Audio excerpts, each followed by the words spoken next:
भिड़े, तो मेंटेनेंस का चेक तो हर महीने बराबर लेता, फिर सोसाइटी का ध्यान को नहीं रखता। ये पत्थर किसने रखा इधर बीच में? कैसी बात कर रहे हो जेठालाल? अगर कोई पत्थर फेंक के चला गया, इसमें सेक्रेटरी क्या कर सकता है भाई? तुम्हें देख के चलना चाहिए था। अरे क्या देख के चलना चाहिए? मान ले कोई अगर ऐसा इंसान आ रहा हो जिसको ठीक से दिखाई ना दे रहा हो, तो वो तो ये पत्थर की ठोकर से मुंह के बल गिर जाएगा ना। मैं भी अभी गिरते गिरते बचा हूँ और तू हंस रहा था। जेठालाल, हम में से किसी ने नहीं देखा कि तुम्हें ठोकर लगी है। ये पोपट ने जो किस्सा सुनाया था उसमें हम लोग हंस रहे थे भाई। चल चल झूठ मत बोल। अरे नहीं जेठालाल, बिल्कुल झूठ नहीं बोल रहा है, वरना तुम ठोकर खाओ और मैं हंसू। किसी ने नहीं देखा भाई कि तुमने ठोकर खाई। एक्चुअली पोपटलाल ने किस्सा सुनाया था जिससे हमको सबको हंसी आ गई। बैठो, गलत फहमी हो गई भाई। फिर चल अब तो यार सोडा बना बढ़िया ताकि जेठालाल का मूड ठीक हो जाए। चल हाँ अभी बनाता हूँ। क्या बात है जेठा भाई, आप कुछ परेशान लग रहे हैं, सब ठीक तो है ना? हाँ नहीं, वैसे तो सब ठीक है, जरा बापूजी की थोड़ी चिंता हो रही है। क्या हुआ? क्यों, क्या हुआ? वो आजकल उनकी नजर कुछ ज्यादा ही कमजोर हो गई है। हाँ वो तो उम्र के साथ साथ चश्मे के नंबर बढ़ते हैं। नहीं वो तो बराबर है, लेकिन आजकल उनको बिना चश्मे के देखने में कुछ ज्यादा ही तकलीफ हो रही है। जेठा भाई, इसमें टेंशन वाली कोई बात नहीं है।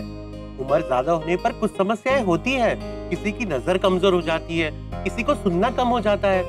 इसीलिए तो कहते हैं कि यंग एज में अच्छा खाना पीना, अच्छे से कसरत करनी चाहिए, तभी तो ज्यादा उम्र तक हम फिट रह सकते हैं। सुना जेठालाल, डॉक्टर आदि एकदम करेक्ट बोल रहा है। तुम एक्सरसाइज नहीं करते हो, एक्सरसाइज किया करो, नहीं तो तुम्हारा भी नजर बहुत जल्दी कमजोर हो जाएगा। अरे आप मुझे क्या बोल रहे हैं यार भाई? आप अपनी आंख में झांक के देखिए, चश्मा आप पहनते हैं, मैं नहीं, वो भी बिलोरी कांच के चश्मे। कौन सा कांच? बिलोरी कांच मतलब वो मैग्नीफाइंग ग्लास में जो कांच यूज होता है ना, उस कांच की बात कर रहा है जेठालाल। क्या मेरा चश्मा मैग्नीफाइंग ग्लास है? हाँ। एक मिनट यार, मेहता साहब प्लीज आप बीच में मत बोलिए। और तुम चुप रहो जेठालाल, एक मिनट। अरे मेहता साहब, कम से कम आप तो मुझे मत डांटिए, अभी घर से बापूजी की डांट खा के ही आ रहा हूँ। क्या हुआ, बापूजी ने क्यों डांटा? अरे कुछ नहीं, वो बातों बातों में बापूजी के सामने मैं अपनी एक पुरानी शरारत के बारे में बोल पड़ा। कौन सी पुरानी शरारत जेठा ब्रो? अरे कुछ नहीं छोटी, हो क्या, बचपन में मैं बापूजी को ऐसे बोल के निकलता था घर से कि मेरा एक दोस्त था चिमन, कि मैं चिमन के घर पे पढ़ाई करने जा रहा हूँ। अच्छा। फिर मैं और चिमन पढ़ाई करते नहीं थे, ऐसे ही पूरे गांव में घूमते रहते थे। अरे जेठा ब्रा, वो बच्चों ने तुम ऐसी मस्तियां करते थे? आपकी शक्ल देख के लगता नहीं कि आप बचपन में इतने शरारती रहे होंगे। डॉक्टर आदि, शक्ल से किसी को जज नहीं करना चाहिए। बहुत सारे लोग ऐसे होते हैं कि शक्ल से तो भोले लगते हैं, लेकिन क्रिमिनल होते हैं। ओ यार भाई, जबान संभाल के बात कीजिए, मुझे अपराधी बोलते हुए शर्म नहीं आती आपको? देखो जेठालाल, मेरा वो मतलब नहीं था। तो क्या मतलब था आपका? मैं सब समझता हूँ। वैसे पता है, आप शक्ल से सर्कस के रिटायर्ड बंदर जैसा दिखते हैं, लेकिन मैंने बोला कभी आपको? तो तुमने मेरे को बंदर बोला? सॉरी। आपको बंदर बोल के मैंने बंदरों का अपमान कर दिया। ओ बंदरों, मैं जेठालाल चंपकलाल गड़ा आपसे हाथ जोड़ के माफी मांगता हूँ कि मैंने आपकी तुलना अय्यर भाई से की। जेठालाल, तुम फालतू बात मत करो। ओ यारो, वो क्या छोटी छोटी बातों में लड़ाई लड़ रहे हो? और लड़ाई माफ करो, बंदर की नाक साफ करो। चलो एक दूसरे को सॉरी बोलो। हाँ सॉरी बोल दो भाई, ये झगड़ा बहुत बुरी चीज है, कभी नहीं करना चाहिए। सबसे पहले तो बैठो, शांति से बैठो यार, इतना गुस्सा अच्छी बात नहीं है भाई। दोस्तों में आपस में बातचीत चल रही है, उसमें क्या इतना गुस्सा कर रहे हो यार? चलो एक दूसरे को सॉरी बोल दो। जेठालाल बोलो अय्यर को सॉरी बोलो। सॉरी। देखो बोल दिया सॉरी। हाँ अय्यर तुम भी बोल दो जेठालाल को सॉरी। आप मन्ने कुबम। क्या? ये देखो मेहता साहब, ये अय्यर भाई फिर अपनी भाषा में कुछ उल्टा सीधा बोल रहे हैं। जेठालाल, तुम उल्टा आदमी है, इसलिए हमेशा उल्टा सोचता है। तमिल में मव्विकुम मतलब सॉरी होता है। हाँ तो सीधा सीधा सॉरी बोलने में क्या जोर पड़ता है, बोल दो ना सीधा सॉरी। जेठालाल ठीक है ना यार, कुल मिला के सॉरी तो बोल दिया ना, भले तमिल में बोला है, जाने दो जाने दो। चलो दोनों यारों ने एक दूसरे को सॉरी बोल दिया, इस बात पे तो होनी चाहिए पार्टी। हाँ पार्टी हो जाए लेकिन सोडा की। चल अब्दुल सबको सोडा पिला। लाओ भाई लाओ। हाँ हाँ रेडी, लाओ लाओ लाओ। चलो अब ये सोडा ठंडक देगा। हाँ ये लो भाई। तैयार भाई को दो पहले। अरे लो भाई लो, सबको मिलेगा।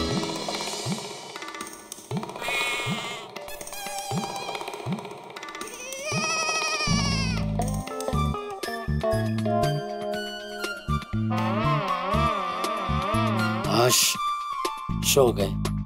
सॉरी बापूजी, मैं आपका चश्मा आज घर पे ही भूल गया, लेकिन कल मैं पक्का आपका चश्मा बनवा के लेके आऊंगा।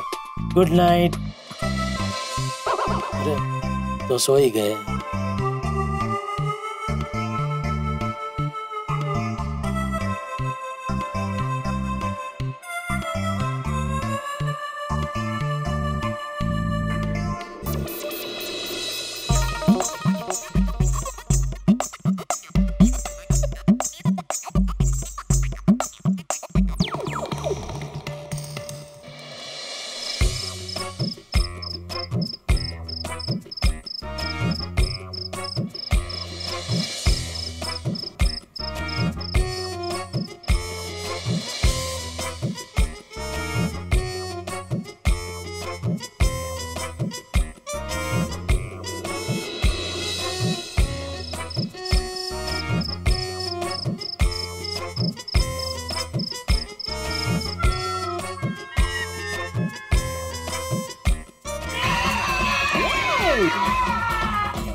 बापूजी!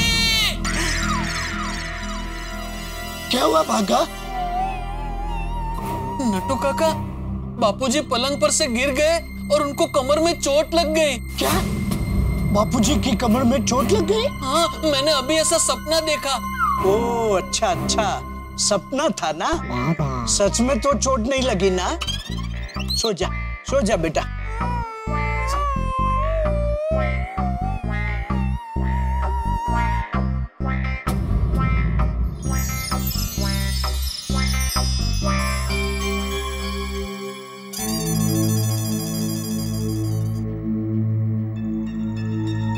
बाका बाका बाका, उठ उठ। क्या हुआ? पहले ये बता कि आज कौन सी रात है? शनिवार की रात। शनिवार की रात तो है, लेकिन आज पूनम की रात भी है। नट्टू काका, मैं बावरी जी के अलावा और किसी लड़की को नहीं जानता, चाहे वो पूनम हो, शबनम हो या कोई भी हो। अरे पूनम यानी लड़की नहीं, फुल मून वाली रात, पूनम की रात। याद है एक बार तूने पूनम की रात को सपने में देखा था?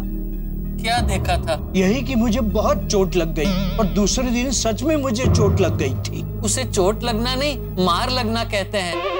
आप दर्शन करने के बाद किसी और के चप्पल पहन के जा रहे थे, तो लोगों ने आपको चप्पल चोर समझ के बहुत मारा था। हाँ हाँ भागा, लोगों ने मुझे मारा था, लेकिन सच में चोट तो लगी थी ना। और एक बार पूनम की रात को तूने सपना देखा था कि दुकान की चाबी गुम हो जाएगी, और सच में दुकान की चाबी गुम हो गई थी। वो सपना बहुत मस्त था नट्टू काका। दूसरे दिन हमें दुकान में से छुट्टी मिल गई थी और मैं पूरा दिन बावरी जी के साथ जू चौपाटी घूमने गया था। हाँ भागा, मतलब पूनम की रात को तू जो सपना देखता है वो सच होता है।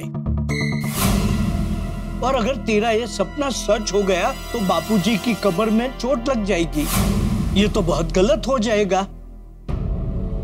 नट्टू काका, गलत तो हो जाएगा। अरे भागा, तू सोच क्या रहा है? जल्दी सेठ जी को फोन लगा, अपना सपना बता दे ताकि बापूजी का वो ध्यान रख सके। नट्टू काका, रात को 2 बजे सेठ जी को फोन करूंगा तो वो गुस्सा करेंगे। अरे मगर बापूजी को कुछ हो गया तो? बापूजी का ध्यान रखना पड़ेगा, हमें उन्हें गिरने से बचाना पड़ेगा ना। बराबर है नट्टू काका, मैं अभी सेठ जी को फोन करता हूँ।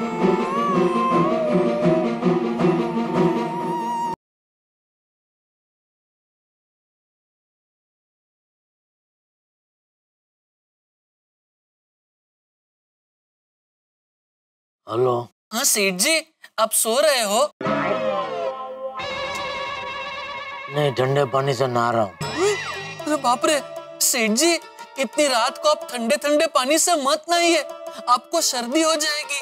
और अगर आपको सर्दी हो गई तो आप बीमार पड़ जाओगे, और अगर आप बीमार पड़ जाओगे तो कल सवेरे दुकान कैसे आओगे? अरे बागे, मैं कोई नहा नहीं रहा हूँ भाई, मैंने खाली तेरे फालतू सवाल का फालतू जवाब दिया। मैंने क्या फालतू सवाल पूछा? अरे मुक ना भाई, फोन क्यों किया बोल। नहीं, पहले आप बताइए मैंने क्या फालतू सवाल पूछा? अरे तूने अभी पूछा ना, सो रहे हो क्या? अभी आधी रात को आदमी सो ही रहा होगा ना। ऐसा जरूरी नहीं है सेठ जी, चौकीदार भी आदमी होता है, लेकिन वो पूरी रात जागता है।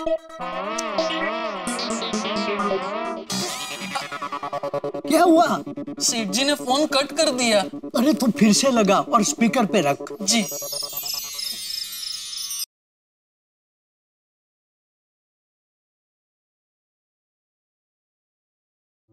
देख बागा, मुझे तेरी फालतू की बातें नहीं सुननी है, कुछ काम की बात है तो बोल, वरना फोन रख दे चल। सेठ जी, मैंने काम की बात बताने के लिए ही फोन किया है।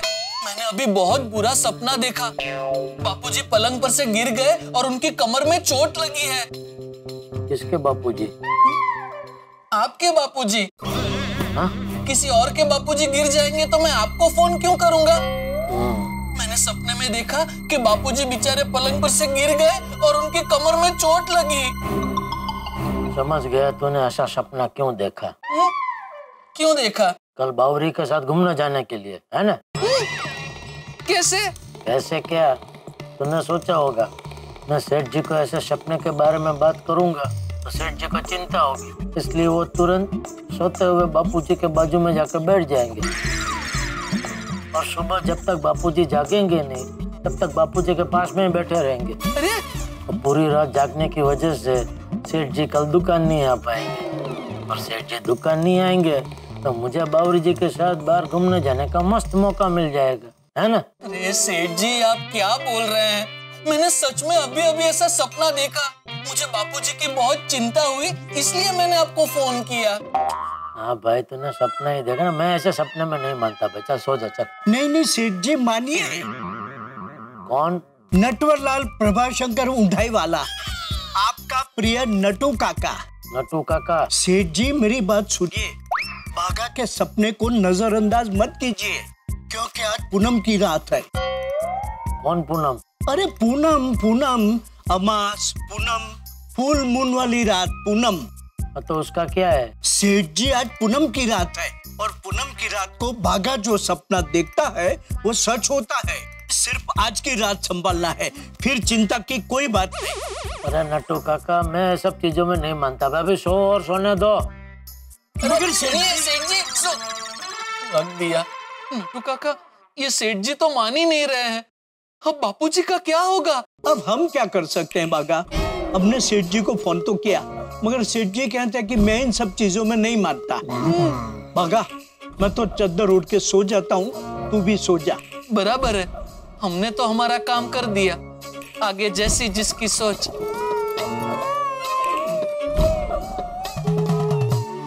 हे भगवान, बापूजी का ख्याल रखना।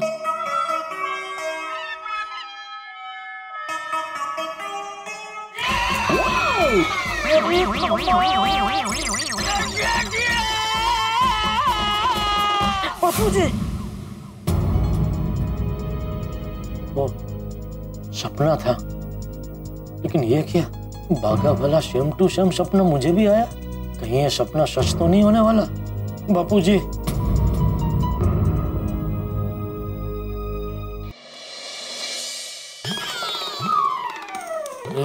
बापूजी भी ना इतना बड़ा मैदान छोड़ के बाउंड्री लाइन पे सो रहे, उनको जगह के ठीक से सुला देता हूँ।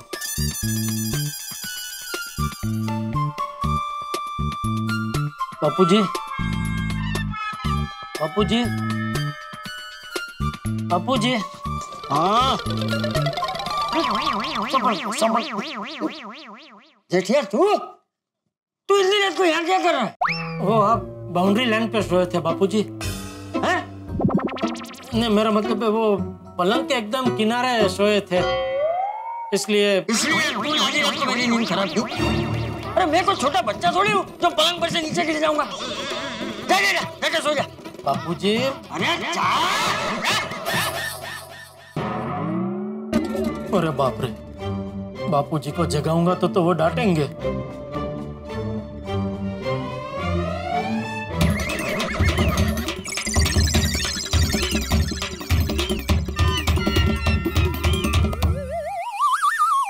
रात भर तो ऐसे खड़ा नहीं रह सकता मैं, क्या करूं?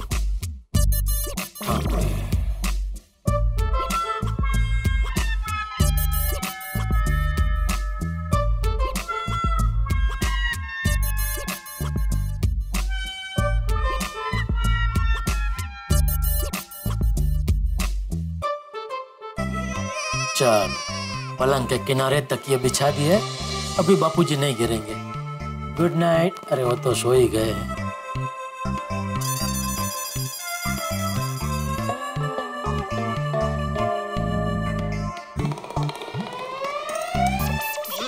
अरे बापूजी तो तकिया गिरा के फिर से बाउंड्री लाइन पे आ गए। क्या काम करता हूँ, पलंग के बाजू में गद्दा बिछा देता हूँ, गिरे भी तो भी लगे नहीं।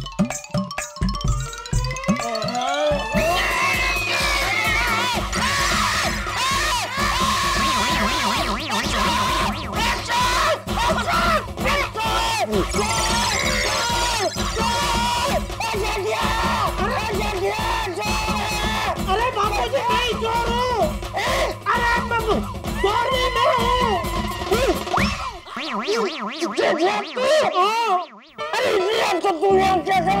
बताता हूँ बाबूजी, पहले नीचे तो उतरिए। इसमें तो ऐसा लग रहा है कि मैं विक्रम हूँ और आप बेताल है। मेरे कंधे पे चढ़ बैठे हैं आप बापूजी। अब बता, इतनी रात को यहाँ क्या कर रहा है? वो बापूजी, वो क्या हुआ? एक मिनट, तू लाइट चालू कर और मेरा चश्मा ले। जी बापूजी। अरे क्या टूटा? पता नहीं बापूजी, लाइट चालू करके देखता हूँ, कुछ तो टूटा है।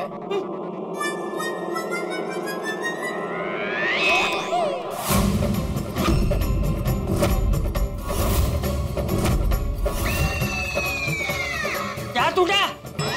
बोल क्या टूटा?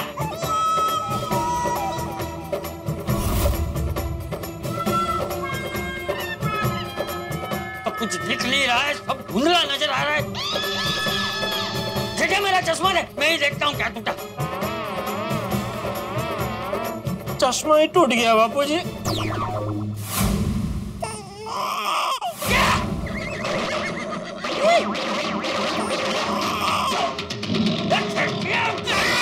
बापूजी नीचे चश्मा है आपका। वो तो तोड़ दिया तूने। लेकिन नहीं, उसका कांच है ना, वो लग सकता है ना पैर में, थोड़ा पीछे। कहा जाता है कि शक का इलाज तो हकीम लुकमान के पास भी नहीं था, इसी तरह से वहम का इलाज भी किसी भी डॉक्टर वैद हकीम के पास नहीं है साहब। वहम नहीं करता रहम। एक बार आपके दिमाग में वहम ने घर कर लिया तो समझ लीजिए आपके तोते उड़ गए। जिस तरह से जेठालाल के तोते अभी हुए भाई, भागा के सपने की वजह से उसे वहम हो गया कि चाचा जी गिरने वाले। तब चाचा जी तो नहीं गिरे, लेकिन चाचा जी का चश्मा गिर के टूट गया, और चश्मा गिर के टूटा है जेठालाल की वजह से। अब बड़ी परेशानी आने वाली है। कहते हैं कि जो औलाद होती है वो बुढ़ापे में आपकी लाठी का काम करती है, लेकिन यहाँ तो औलाद ने पिताजी की लाठी ही तोड़ दी। लाठी मतलब भाई वो चश्मा, क्योंकि चश्मे के बिना चाचा जी को लगभग नजर नहीं आता, और वो ही चश्मा अगर टूट जाए तो सोचिए कितनी बड़ी परेशानी होगी। अब देखने वाली बात यह है कि क्या होता है आगे। परेशानी जेठालाल का हाल किस तरह से खराब करती है, लेकिन आप चिंता मत कीजिए, यहाँ वो जितने परेशान होंगे वहां आप उतना हंसेंगे। क्या होता है इस कहानी में आगे जानने के लिए देखते रहिए तारक मेहता का उल्टा चश्मा। देखते रहिए, हंसते रहिए।